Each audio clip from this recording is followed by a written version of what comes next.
Okay, Chris, so tell me a little bit about your experience with the Sarah Plus and using it with someone who has a spinal cord injury.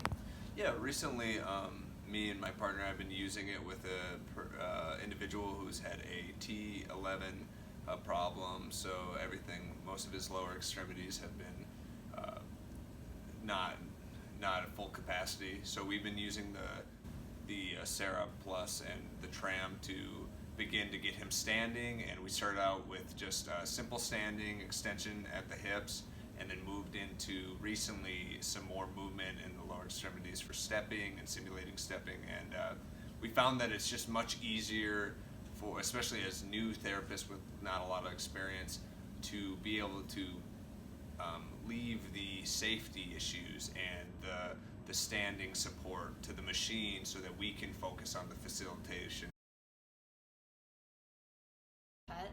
He is stage 4 Hoehn-Yahr Parkinson's disease, and we used the Sarah Plus with him whenever we were trying to get him to be more mobile.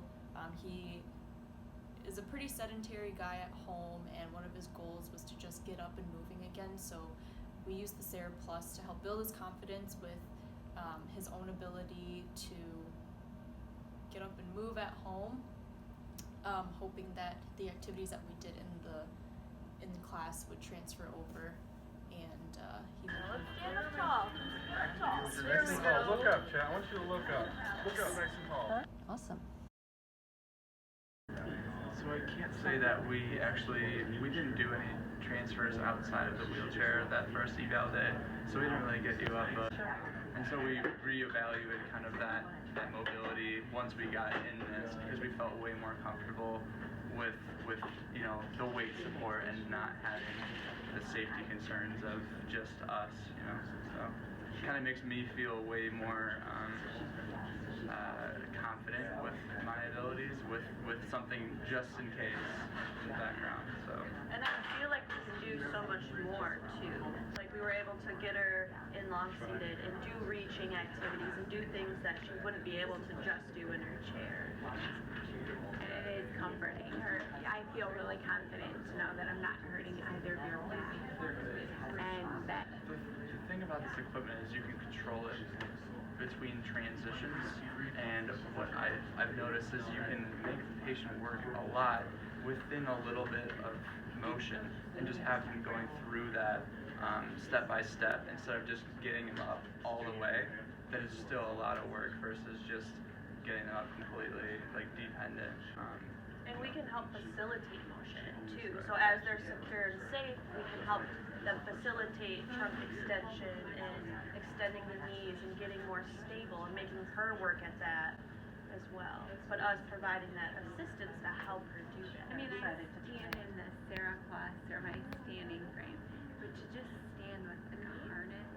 And you saw somebody else standing Oh, up. and that's why I was so jealous. I'm like, oh good Lord, I want to do that. I want to have some music on. I want to dance. Side. Woo! Go sit. Side. Good, Jen? Those hips, Jen. Nice. How's her position, okay? Side to side. Good, Jen. With those hips. With those shoulders. Go. Woo! Awesome. Our community partner was diagnosed with MS, and so he had some significant balance deficits and gait impairment. It just wasn't safe for him to be up, and really we weren't able to give him a lot of room to make errors and try to self-correct and do so safely.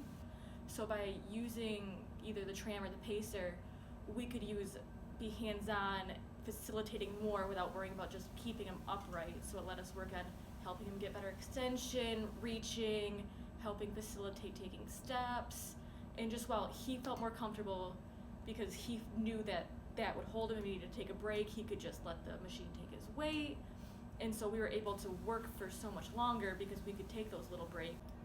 So Danielle, you're a second-year PT student. Tell me a little bit about the exposure to this equipment so far in your schooling. So just in class, we use it all the time, practicing creating activities, getting it in ourselves, so that way you could actually feel how supported you felt in it. And that means when we get a patient in it, we can kind of tell them what to expect, what it'll feel like, and then we can actually say, yes, it'll hold you up, I've been in it, I know, I trust it.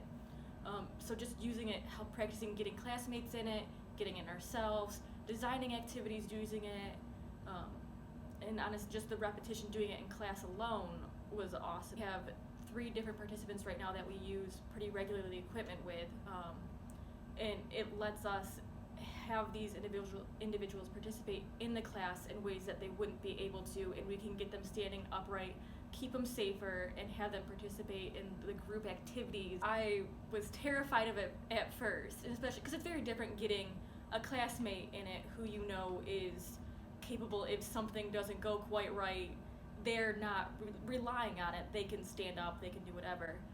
But by practicing getting actual people who need the equipment in it, it just kind of forces us to get that practice, get that hands-on time. So from a student perspective, what is the 1 or 2 most important activities that you've engaged in as a student that really have improved your confidence using this equipment? Working with PT Connect that did wonders for my confidence, because I went into it absolutely terrified. I knew I had prepared, but it was so different because I was working with 2 students to 1 participant, and so it was kind of just us making things work. And then also working with the MOVE class, because it's every single week we get to practice using equipment, designing exercises, advancing them or kind of backing them down as we need, and so it gives us a chance to play and learn, and it's just fun.